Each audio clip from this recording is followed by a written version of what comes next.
the Armed Forces provides amazing training. I think about veterans as people who have already figured out how to serve. My military skills have been essential. Hiring veterans is a great business case. They're the best employees we have. They're flexible, hardworking, and they're used to a global workplace. If that isn't an asset to any company, I don't know what is. Hiring America, the award-winning television job fair for American veterans. Connecting you with companies who know your value. Learn about employers who are actively hiring today and organizations that support veterans. Your future success starts right here on Hiring America. Welcome to Hiring America. I'm Lauren Wonko. Today we're discussing the value of living and working in rural America and the ample opportunities available to veterans, service members, and their families. Rural communities are an intrinsic part of the economic system in America, and many of these areas need folks who recognize the importance that rural communities have as part of the national whole. And while there's been a generational focus on urban living, there have been a growing number of opportunities for making a social and economic impact by moving back to local rural communities. Whether that's been through entrepreneurship, working in big industries, or at the local trades that support and make each community run, rural communities also provide lower housing costs, wide open spaces, and a sense of security. You'll find world-class colleges and universities in rural areas too. So if you're transitioning out of the military or looking to improve your quality of life, consider living and working in rural America. Rural spaces in America really are the lifeblood of the country. That's where food production happens. That's where some of the major industries are based out of. I grew up in a town of Bothell that was about 1,000 people at the time. And everyone knows everyone, but everyone takes care of everyone. That's good and bad, both. But there's great opportunities, whether it's running a business on Main Street where you're helping to serve other people and making a career, or whether it's working in agriculture, and we've got great agriculture here in Washington State. In every rural community, there's a need for healthcare workers. We need teachers and educators, and we need people who can fix things that are broken. So rural communities are a great place to live and know you have a community that cares and be able to do what you want to do in your career. I work in the forest products sector, and there's a demand across the entire spectrum, from millwrights to contract loggers. So if you start pulling that apart, there's a need for electricians, plumbers, truck drivers, equipment operators, and laborers. One of the great things about being here in Washington State is that we have a really strong advocate for military veterans and military families in Senator Patty Murray to really drive the point home about bringing veterans back to the home front in the rural spaces. But it doesn't matter where you're at in the country. All of the rural spaces in America could use a solid veteran workforce. I think in rural communities it offers great opportunity for our veterans to be able to do what they learned in the service, and probably what brought them into the service was being there for other people, serving their communities. And in rural communities, everything from churches to community service organizations. My dad belonged to the Lions Club. They did everything from pancake breakfast to the 4th of July parade, and it was giving back. I've lived in both bigger cities and out in rural areas, and I have found the more rural areas have this high patriotic feeling for their veterans and their military. It's a big thing to have a veteran in your community. We give back to each other, we support each other. If you need anything, somebody is going to be there to help you and support you. My wife and I own a small farm. We raise cattle, we have horses.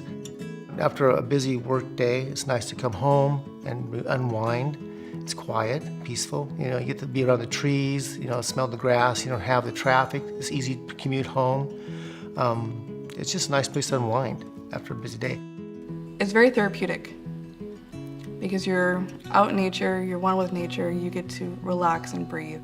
And I know several veterans who live out in rural areas as well, and that's their big thing for them, is wanting to be out in a space where they can be themselves and not have to constantly look over their shoulder all the time. When you live in a small community, it's you know everybody. I think when you live in a large urban environment, you're just a face. When you live in a rural area, you're actually a person that somebody knows your name.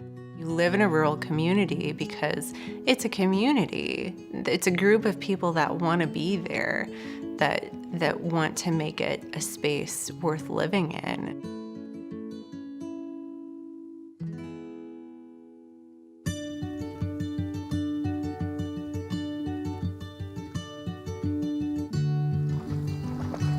If you look at the ocean, I see it go in, 2 times a day.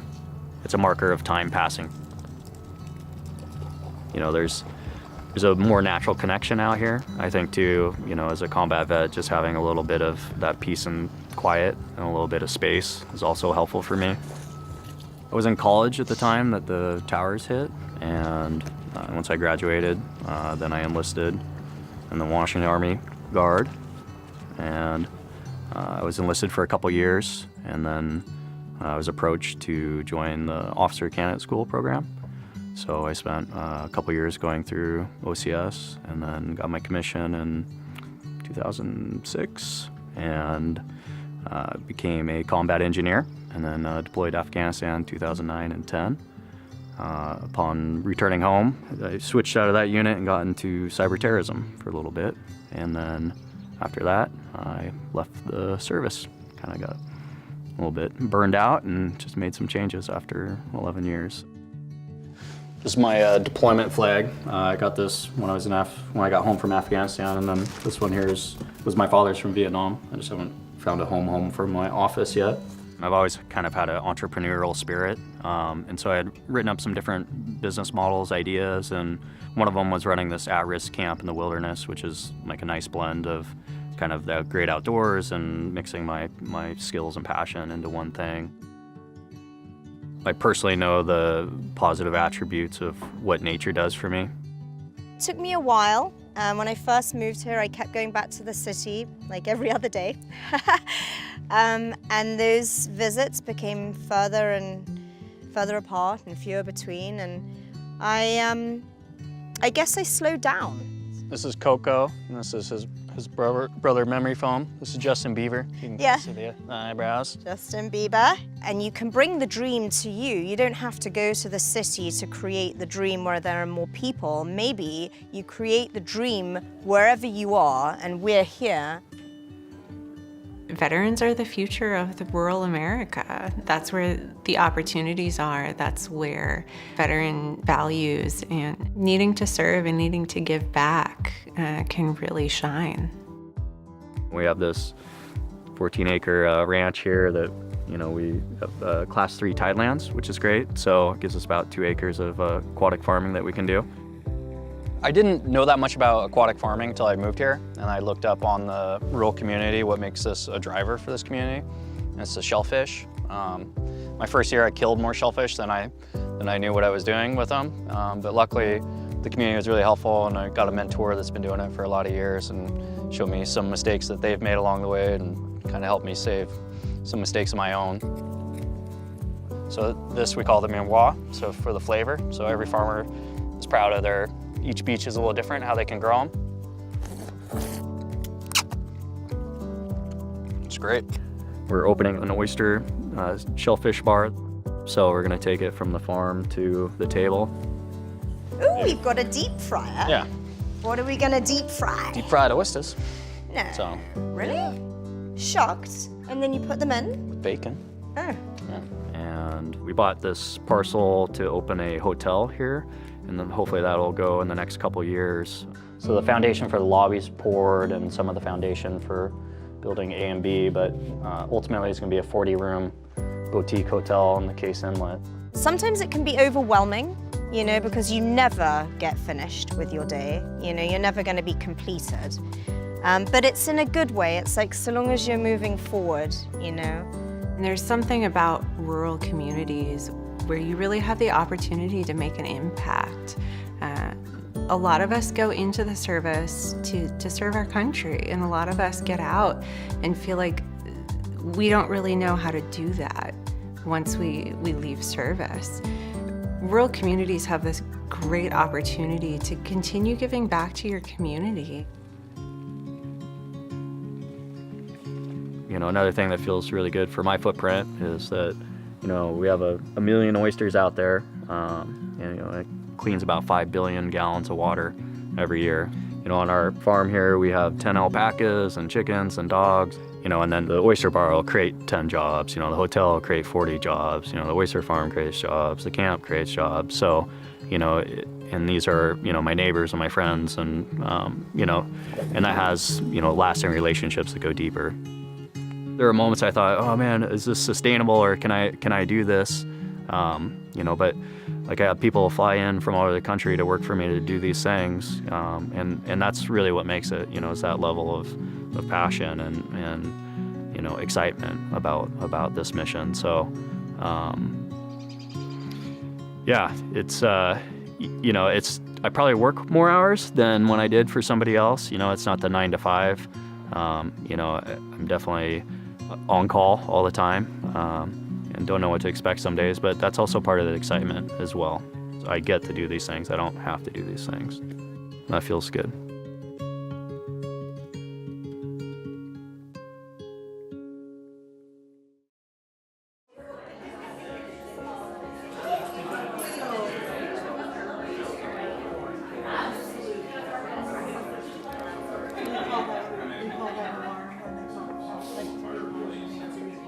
I had gone to community college for a couple years. After getting my degree there, I wasn't really sure what I wanted to do. My family has a history in the military, and at the time, a lot of my friends were actually joining the Marine Corps, and so I decided, you know, I'll just jump on the bandwagon with them and do that. I did 4 years, and I really enjoyed it.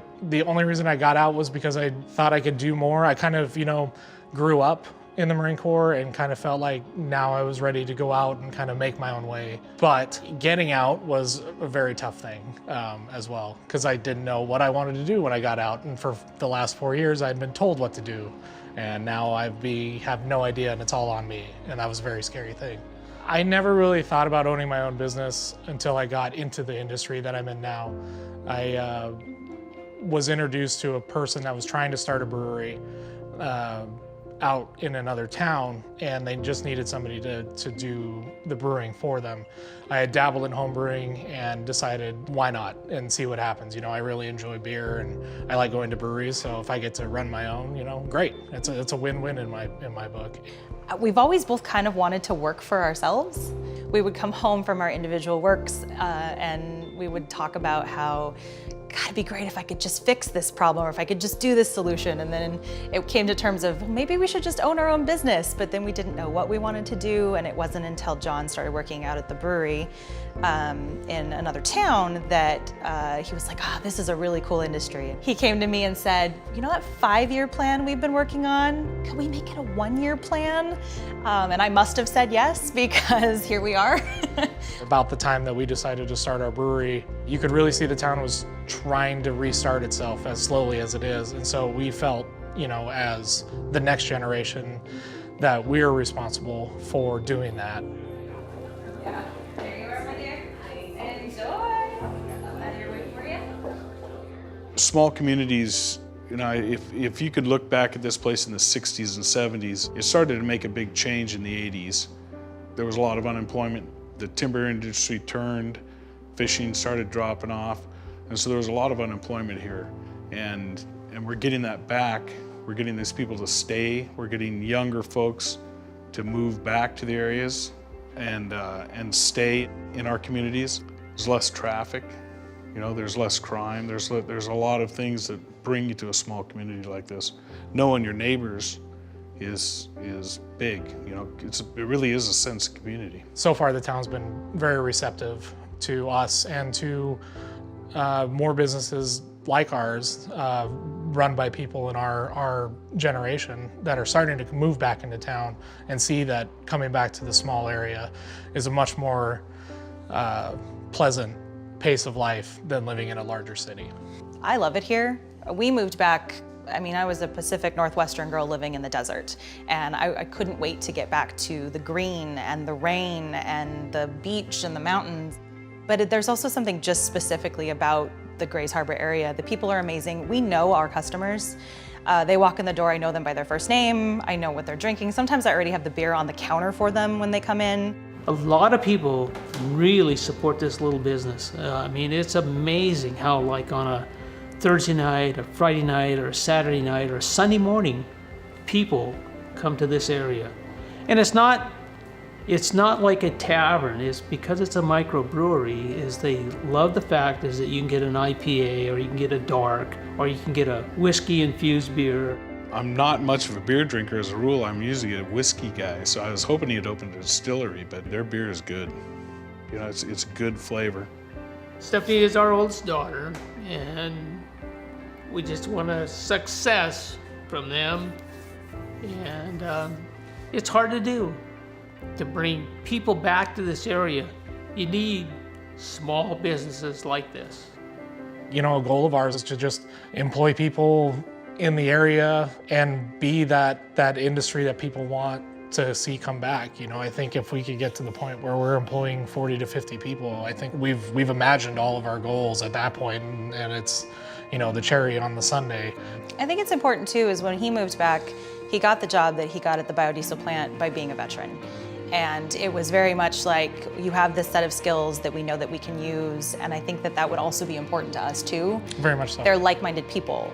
They work hard, they knew what they wanted to do, and then maybe it's a little bit harder when they get out, become civilians, and not sure where they want to go. This industry employs a lot of veterans, actually. Very much, yeah. There are specific breweries that will hire only veterans because they are veterans themselves. For us 5 years ago, breweries were things that big cities had, and now that we own one here, it's kind of surreal, but it's probably the best thing to happen to us in the 16 years we've been together. I'm super grateful. It's amazing what you can do if you just, instead of talk about it, if you just do it. It's amazing what can happen. It's amazing the people that you can meet and the things you can accomplish. Again, there's a huge community of support around us. It is not just the two of us. No, definitely. Thank goodness it's not just the two of us. I would say that's probably one of the benefits of living in a small town, is that you can really rally people around your business to make it work, because this wouldn't work without the community. Steph and I can only pull so hard to make this business function, and it really takes you know, that old adage is of it takes a village to raise, you know, a child and whatever. That's super true for businesses as well. It takes a village, and we have a pretty great one around here.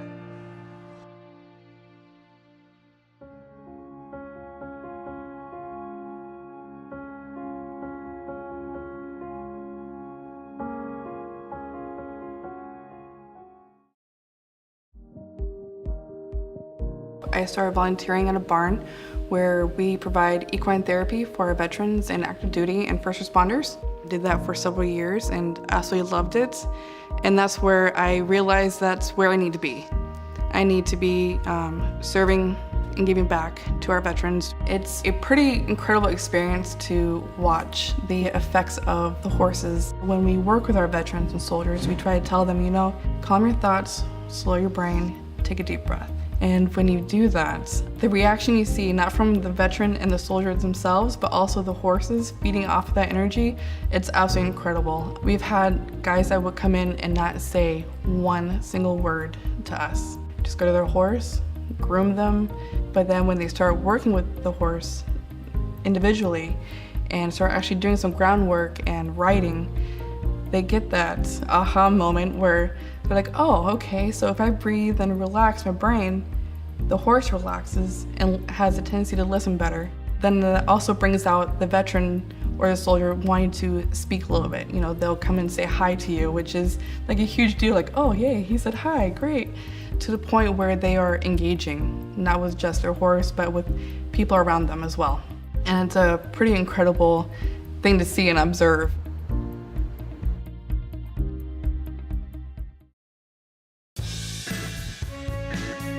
Thanks for watching. The information we've just shared is all on our website, hiringamerica.net, Log on and find out more about the companies who are hiring veterans, and connect with us on Facebook, Instagram, and our YouTube channel, where you can find helpful tips and full episodes of the show. I'm Lauren Wanko. Join us again next week for another episode of Hiring America.